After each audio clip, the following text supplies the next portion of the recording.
Hi friends, Prabhakar ರೆಸಿಪಿಗೆ ಸ್ವಾಗತ. ಬನ್ನಿ ಇವತ್ತು ಇದಕ್ಕಿದ ಅವರೆಕಾಳು ಸಾರು ಮಾಡೋಣ. ಈ ಸಾರನ್ನು ನಾನು ಸ್ವಲ್ಪ ಡಿಫ್ರೆಂಟ್ ಆಗಿ ಮಾಡ್ತಾ ಇದ್ದೀನಿ. ನಾನು ಅದಕ್ಕೆ ಇಲ್ಲಿ ಮೊದಲಿಗೆ 250 ಗ್ರಾಮ್ನಷ್ಟು ಇದಕ್ಕಿದ ಅವರೆಕಾಳು ತಗೊಂಡಿದ್ದೀನಿ. ತೆಗೆದು ಹಿದಕಿ ತೊಳೆದು ಆರಿಸಿಟ್ಕೊಂಡಿದ್ದೀನಿ. ಇದೆಲ್ಲ ಪಕ್ಕಕ್ಕೆ ಇಟ್ಕೊಳ್ಳೋಣ. ಈಗ ಇದಕ್ಕೆ ರುಬ್ಬೋ ಮಸಾಲೆ. ಇದು ನಾನು 75 ಗ್ರಾಮ್ ಅಷ್ಟು ತೆಂಗಿನಕಾಯಿ ತಗೊಂಡಿದ್ದೀನಿ. 10 ಗ್ರಾಮ್ ಅಷ್ಟು ಹುರಿಗಡಲೆ ತಗೊಂಡಿದ್ದೀನಿ. ಇದೆರಡು ಅಲ್ಲಿ ಪಕ್ಕಕ್ಕಿರಲಿ.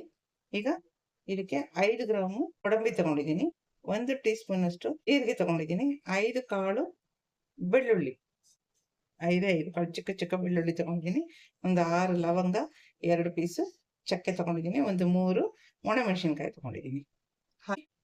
1 ಸ್ಪೂನು ಧನಿಯಾ ಪುಡಿ, 1 ಸ್ಪೂನ್ ಖಾರದ ಪುಡಿ, ಅರ್ಧ ಚಮಚ ಅರಿಶಿಣದ ಪುಡಿ ತಗೊಂಡಿದ್ದೀನಿ. 200 ಗ್ರಾಮ್ ಅಷ್ಟು ಟೊಮೆಟೊ ತಗೊಂಡಿದ್ದೀನಿ. 100 ಗ್ರಾಮ್ ಅಷ್ಟು ಈರುಳ್ಳಿ ತಗೊಂಡಿದ್ದೀನಿ. 2 ಹಸಿಮೆಣಸಿನ್ಕಾಯಿನ ಸೀಳಿ ಇಟ್ಕೊಂಡಿದ್ದೀನಿ. ಅಡುಗೆ ಮಾಡ್ತಾ ಮಾಡ್ತಾ ನಿಮಗೆ ಯಾವ್ದ್ಯಾವ್ದು ಹೇಗೆ ಹಾಕಬೇಕು ಏನು ಅಂತ ನಾನು ನಿಮ್ಗೆ ತೋರಿಸ್ಕೊಡ್ತೀನಿ. ಇದನ್ನ 1 ಸ್ಪೂನ್ ಅಷ್ಟು ಗಸಗಸೆ ಇಟ್ಕೊಂಡಿದ್ದೀನಿ. ಅದು ಉರಿಬೇಕು, ಅದಕ್ಕೆ ಅದನ್ನ ಸಪ್ರೇಟ್ ಆಗಿ ಇಟ್ಕೊಂಡಿದ್ದೀನಿ.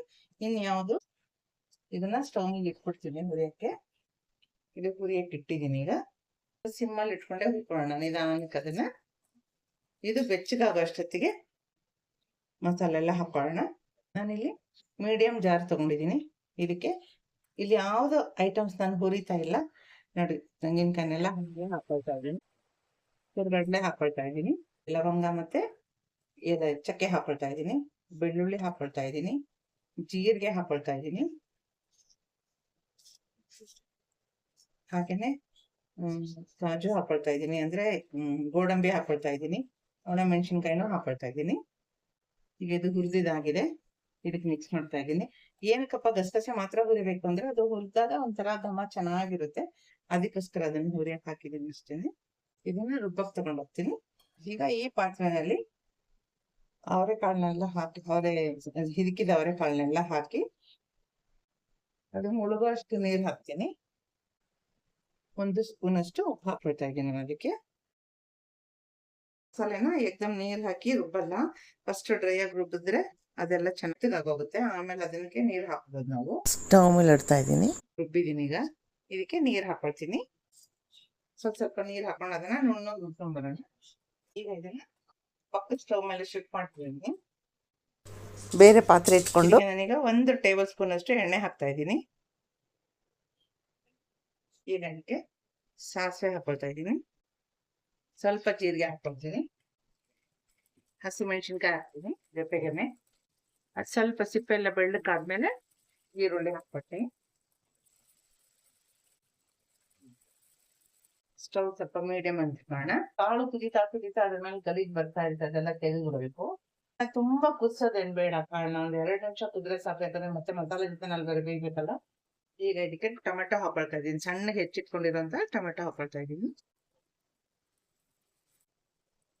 ಈಗ ನಾವು ಕಾಳಿಗೆ ಮೊದಲೇ ಉಪ್ಪು ಹಾಕಿರೋದ್ರಿಂದ ಸ್ವಲ್ಪ ಉಪ್ಪು ಹಾಕ್ತಾ ಇದ್ದೀನಿ. ಟೊಮೆಟೊ ಮಸಾಲೆಗೆ ಆಗುವಷ್ಟು ಮಾತ್ರ ಹಾಕ್ತಾ ಇದ್ದೀನಿ.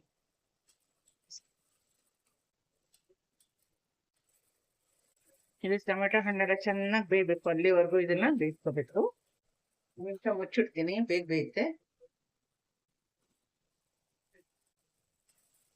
ಈಗ ನಾನು ರುಬ್ಬಿಟ್ಕೊಂಡಿದ್ದ ಮಸಾಲೆ ಅದೆಲ್ಲ ಹಾಕ್ತಾ ಇದ್ದೀನಿ. ಇದಕ್ಕೆ ಮಿಕ್ಸಿ ತೊಳೆದಿದ್ದು ನೀರು ಹಾಕೋಣ. ಸ್ವಲ್ಪ ಗಮ್ಮಂತ ಇದೆ ಸಾರು. ಗಸಗಸೆ ಮತ್ತೆ ಹುರಿಗಡಲೆ ಒಂಥರ ಚೆನ್ನಾಗಿ ಬರ್ತದೆ. ಜೊತೆಗೆ ಗೋಡಂಬಿ ಹಾಕಿದ್ದಾರೆ. ಕಾಳು ಬೇಕಿಟ್ಟಿದ್ದೆಲ್ಲ ಆ ನೀರು ಇದೆ. ಈಗ ಇದನ್ನೆಲ್ಲ ಮಿಕ್ಸ್ ಮಾಡ್ಕೊಳ್ಳೋಣ, ಕಂಬೈನ್ ಮಾಡ್ಕೊಳ್ಳೋಣ. ಬೇಯಿಸಿಟ್ಟಿದ್ದೆಲ್ಲ ಬೇಳೆ ಅದನ್ನ ತಗೊಂಡು ಹಾಕೊಳ್ತಾ ಇದ್ದೀನಿ. ಆ ನೀರನ್ನು ಹಾಕ್ತೀನಿ. ಫಸ್ಟಿಗೆ ಸ್ವಲ್ಪ ಬೇಳೆ ಎಲ್ಲ ಮಸಾಲೆ ಹೀರ್ಕೊಳ್ಳಿ ಅಂತ. ಇನ್ನು ನೀರು ಹಿಡಿಯುತ್ತೆ. ಇದು ನೀರೆಲ್ಲ ಹಾಕ್ತೀನಿ. ಇದಕ್ಕೆ ತುಂಬಾ ಚೆನ್ನಾಗಿದೆ, ಅಂತ ಇದೆ ಸಾರು. ಒಂಥರ ಟೇಸ್ಟ್. ನಮ್ ಸಾರ್ನ ನಾವೇ ಹೊಗಳ್ಕೋಬೇಕು, ಹೊಗಳ್ಕೊಳ್ತಾರೆ ಅಂತ ಇದ್ದೀರಾ. ಚೆನ್ನಾಗಿ ಬೆಂದಿದೆ ಬೇಳೆ. ಈಗ ಸ್ಟವ್ ಆಫ್ ಮಾಡ್ತಾ ಇದ್ದೀನಿ. ಯಾವುದು ಹಸಿ ವಾಸನೆ ಇಲ್ಲ, ಏನಿಲ್ಲ, ತುಂಬಾ ಚೆನ್ನಾಗಿದೆ ಸ್ಮೆಲ್. ಈಗ ಕೊತ್ತಂಬರಿ ಹಾಕಿ ಗಾರ್ನಿಶ್ ಮಾಡಿದ್ರೆ ನಮ್ಮ ಸಾರು ರೆಡಿ. ಫ್ರೆಂಡ್ಸ್, ನಿಮ್ಗೆ ಇಷ್ಟ ಆಗಿದೆ ಅನ್ಕೊಳ್ತೀನಿ. ನೀವು ಮನೇಲಿ ಟ್ರೈ ಮಾಡಿ ಹೇಗೆ ಬಂತು ಅಂತ ಕಮೆಂಟಲ್ಲಿ ಹೇಳೋದು ಮರಿಬೇಡಿ. ತುಂಬ ಚೆನ್ನಾಗಿದೆ. ಇದು ದೋಸೆಗೆ, ಇಡ್ಲಿಗೆ, ಚಪಾತಿಗೆ, ಮುದ್ದೆಗೆ ಅನ್ನಕ್ಕೆ ಎಲ್ಲದಕ್ಕೂ ಸೂಪರ್ ಆಗಿದೆ, ಸೂಪರ್ ಟೇಸ್ಟು.